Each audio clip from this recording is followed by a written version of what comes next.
আসসালামু আলাইকুম সুপ্রিয় ডিফেন্স চাকরি প্রত্যাশী ভাই ও বোনেরা, আশা করি সকলেই ভালো রয়েছে। নিয়ে আসলাম তোমাদের জন্য গুরুত্বপূর্ণ একটা নতুন ভিডিও। যে সমস্ত ছেলে এবং মেয়েরা 2025 সালে বাংলাদেশ সেনাবাহিনী সৈনিক পদে অনলাইনে আবেদন করেছো, অনেকে আমাকে কমেন্ট করতেছো যে ভাই আমার আবেদন করার সময় জেলা কোড ভুল হয়েছে, তো এখন আমি কি করব।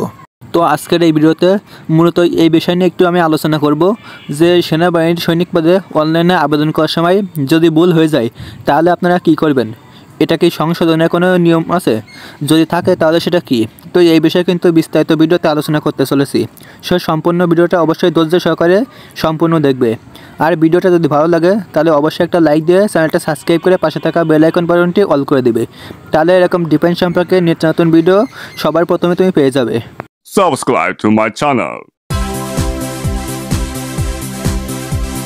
তো গাইস, ভিডিওর প্রথমে আমি বলি, তোমরা যারা এখানে আবেদন করেছো তোমাদের কিন্তু এরকম একটা অ্যাডমিট কার্ড রয়েছে। তো এই যে অ্যাডমিট কার্ডটা রয়েছে তোমরা অবশ্যই যে আসল কপি এটা কিন্তু প্রিন্ট করে রেখে দিবে। তো এখানে যেহেতু অনলাইনে আবেদন করছো সেহেতু বিভিন্ন যে ইনফরমেশনগুলো দিতে হয়, এখানে অনেক কোড নাম্বার ভুল হতে পারে। তো সাধারণ যদি কোনো সমস্যা থাকে তাহলে এমন কোনো সমস্যা হবে না, আপনার এসএমএসটা আসবে। কিন্তু অতিরিক্ত যদি কোনো সমস্যা থাকে, যেমন জেলা কোড ভুল করা, আপনার উচ্চতার কম বেশি হয়ে যাও, এক্ষেত্রে কিন্তু আপনার এসএমএসটা আসবে না। বিশেষ করে অনেকে যারা এখানে আবেদন করেছো তোমাদের জেলা কোডটা ভুল হয়েছে, এখানে কিন্তু জেলা কোড নিচে দেওয়া রয়েছে। সার্কুলারটি যে দিয়েছে এই সার্কুলারটির নিচে কিন্তু আপনার প্রত্যেকটা জেলার নাম এবং জেলার কোড নাম্বার উল্লেখ করে দেওয়া রয়েছে। তো আবেদন করার সময় এটা ভুল হবে কেন? এটা ভুল হওয়ার কোনো কারণ নেই। আপনাকে আবেদন করার সময় কিন্তু অবশ্যই সতর্কভাবে আবেদন করতে হবে। তো আবেদন করার আগে কিন্তু আমি এই বিষয়ে একটা ভিডিও দিয়েছি, তোমরা যারা দেখেছো তারা কিন্তু বুঝতে পারছো, আর যারা দেখো নাই তাদেরই কিন্তু এই বিষয়ে ভুল হচ্ছে। তো এখানে আবেদন করার সময় আপনার ভুল হবে কি করে? সাধারণত আপনি যদি অসতর্কভাবে এখানে আবেদন করে থাকেন তাহলে কিন্তু আপনার ভুল হতে পারে। তো একবার যখন আপনি এই আবেদন ফর্মটা পূরণ করবেন, দ্বিতীয়বার কিন্তু আপনাকে সম্পূর্ণ আবেদন ফর্মটা একটু দেখে নেওয়া প্রয়োজন, তারপর কিন্তু আপনাকে সাবমিট করতে হবে, নাহলে কিন্তু আপনার এগুলো ভুল হওয়ার সম্ভাবনা থাকবে। তো আবেদন করার নিয়ম পদ্ধতি কিন্তু সার্কুলারে উল্লেখ করে দেওয়া রয়েছে। তো এখানে প্রথম দফায় কিন্তু দেওয়া রয়েছে আপনি যখন আবেদন করবেন আপনার কিন্তু একটা ইউজার আইডি এবং একটা পাসওয়ার্ড দিবে। তো তারপরে কিন্তু আপনার তাদেরকে 300 টাকা পেমেন্ট করতে হবে। তো এই যে 300 টাকা যখন পেমেন্ট করবেন তখন আপনাকে কী কী লিখতে হবে সেটা কিন্তু এখানে দিয়ে দিয়েছে। যেমন প্রথমে সৈনিক লিখে একটা স্পেস দিতে হবে, তারপর আপনি যে বোর্ড থেকে এসএসসি পাস করেছেন সেই বোর্ডের প্রথম 3টি অক্ষর বড় হতে দিতে হবে, দিয়ে তারপর আবার একটা স্পেস দিয়ে আপনার রোল নাম্বারটা দিতে হবে, তারপর আবার স্পেস দিয়ে আপনি কত সালে পাস করেছেন সেটা দিতে হবে। তো তারপরে আবার একটা স্পেস দিয়ে আপনার ডিস্ট্রিক্ট কোড অর্থাৎ আপনার জেলার যে কোড নাম্বার সেটা কিন্তু এখানে দিতে হবে। তো সার্কুলারটির নিচে কিন্তু প্রত্যেকটা জেলার একটা করে কোড নাম্বার দেওয়া রয়েছে। তো এটা কিন্তু ভুল করার কোনো সুযোগ নেই, কারণ যেহেতু তারা সার্কুলারে উল্লেখ করে দেওয়া রয়েছে যে প্রত্যেকটা জেলার কোড নাম্বার, সেহেতু এখানে আবেদন করার সময় আপনাকে একটু সতর্কভাবে আবেদন করতে হবে, নাহলে কিন্তু এই জেলা কোডটা ভুল হয়ে যাবে। তো এই যে বিষয়গুলো এগুলো লিখে আপনি যখন সাবমিট করবেন তখন কিন্তু আপনাকে একটা মেসেজ দিবে যে আপনার একটা ইউজার আইডি দেবে এবং একটা পাসওয়ার্ড দিবে। তো এটা দেওয়ার পরে আপনার কিন্তু একটা অর্থাৎ যে জেলা থেকে আবেদন করেছেন সেই জেলার নামও কিন্তু এখানে উল্লেখ করে দেওয়া থাকবে, তারপর কোন ট্রেডে আবেদন করেছেন সেটাও কিন্তু উল্লেখ করে দেওয়া থাকবে। তো এখানে যেহেতু একটা মেসেজ তার আগে থেকে দিয়ে দিয়েছে যে আপনি কোন জেলা থেকে আবেদন করেছেন, আপনি যেহেতু এখানে মনে করেন আমি যশোর জেলা থেকে আবেদন করেছি, যশোর জেলার কোড নাম্বার 23, সেহেতু আমি কিন্তু 23 দেওয়ার পরেই কিন্তু তারা আমাকে রিপ্লাই দিয়েছে এসএমএসের যে এখানে আমার ইউজার আইডি এবং পাসওয়ার্ডটা দিয়ে দিয়েছে, তারপরে আমার জেলার নামটা এখানে উল্লেখ করে দেওয়া রয়েছে। তো আপনারা কেন এই বিষয়টা ভুল করবেন? তারা যখন আপনার কাছ থেকে 300 টাকা নিচ্ছে তখন কিন্তু আপনার জেলার নামটা এখানে উল্লেখ করে দিচ্ছে। তো এই 300 টাকা যখন আপনি দিবেন তার আগেই কিন্তু এই এসএমএসের রিপ্লাইটা তারা দিয়ে দেয়। তো তারপরে কিন্তু আপনাকে 300 টাকা তাদেরকে সাবমিট করতে হয়। তো এই যে 300 টাকা দেওয়ার পূর্বে এখানে আপনার এই যে এসএমএসটা রয়েছে এই এসএমএসটা কিন্তু ভালো করে পড়তে হবে। আপনি যখন দেখছেন যে আপনার এসএমএসের রিপ্লাই তারা দিয়েছে তখন এটা আপনাকে পড়ে নেওয়া উচিত ছিল, তাহলে কিন্তু আপনার জেলা কোডটা ভুল হতো না। তো এখানে যেহেতু আমি যশোর জেলা থেকে আবেদন করেছি আমার যশোর জেলায় দিয়ে দিয়েছে, কিন্তু আপনি যে জেলা থেকে আবেদন করেছেন সেই জেলার কোড নাম্বার দেওয়ার পরে যদি অন্য জেলার নামটা এখানে শো করে তো আপনি মনে করবেন যে আপনার এসএমএস করার সময় এখানে ভুল হয়েছে। তো তখন আপনি কি করবেন, ওই যে এসএমএসটা দিয়েছে ওটার পরিবর্তে যে 300 টাকা ফি প্রদান করতে হয় ওই 300 টাকাটা আপনি দিবেন না, আপনি দ্বিতীয়বার আবার এসএমএস পাঠাবেন। তো আবেদন করার সময় অবশ্যই কিন্তু আপনাকে একটু সতর্কভাবে আবেদন করতে হবে।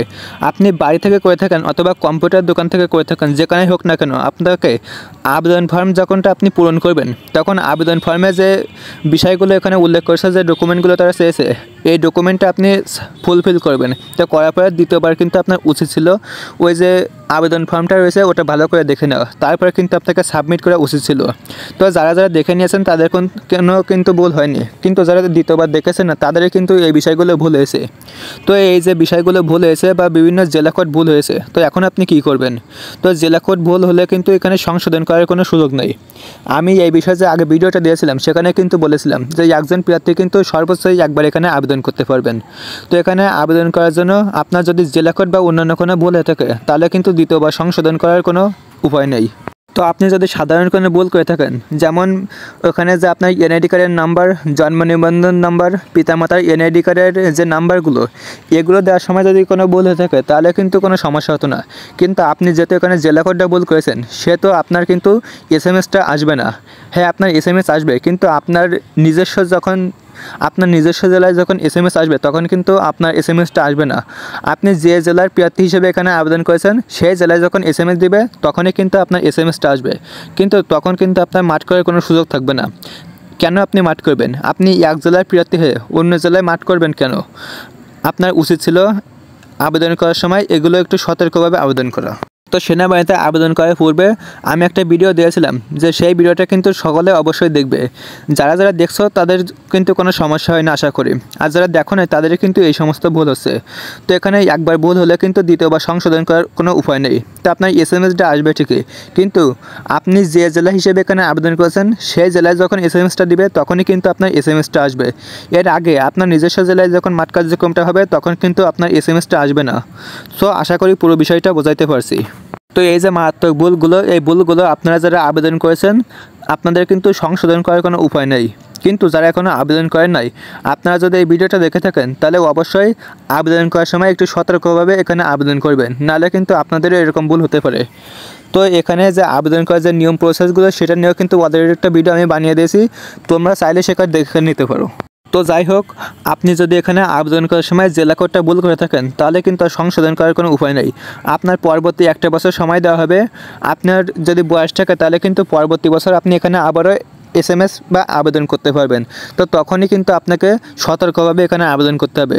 তো এখন যারা যারা এখানে ভুল করেছেন আপনাদের কিন্তু এখানে সংশোধন করার কোনো উপায় নেই। সো আশা করি পুরো বিষয়টা ক্লিয়ার বোঝাতে পারছি। তো ভিডিওটা কেমন লাগলো অবশ্যই কমেন্ট বক্সে জানাবে। যদি ভিডিওটা ভালো লাগে অবশ্যই একটা লাইক দিয়ে চ্যানেলটা সাবস্ক্রাইব করে পাশে থাকা বেল আইকন বাটনটি অল করে দিবে। তাহলে এরকম ডিফেন্স সম্পর্কে নিত্য নতুন ভিডিও আপলোড করার সাথে সাথে সবার প্রথমে তুমি পেয়ে যাবে। তো গাইস, যে সমস্ত ছেলে এবং মেয়ে 2025 সালে বাংলাদেশ সেনাবাহিনীর সৈনিক পদে অনলাইনে আবেদন করতে চাও, তোমরা সকলেই কিন্তু জানো তোমাদের এসএমএস ও অনলাইনের মাধ্যমে আবেদন শুরুর তারিখ 21শে ডিসেম্বর এবং আবেদনের শেষ তারিখ 31শে জানুয়ারি 2025। তো আগ্রহী প্রার্থীরা কিন্তু অবশ্যই যে সময় দেওয়া রয়েছে এই সময়ের ভিতরে এখানে আবেদন করতে পারবেন। তো এখানে আবেদন করার সময় অবশ্যই একটু সতর্কভাবে আবেদন করবেন, তাহলে কিন্তু এই ভুলগুলো হওয়ার কোনো সম্ভাবনা থাকবে না। Subscribe to my channel.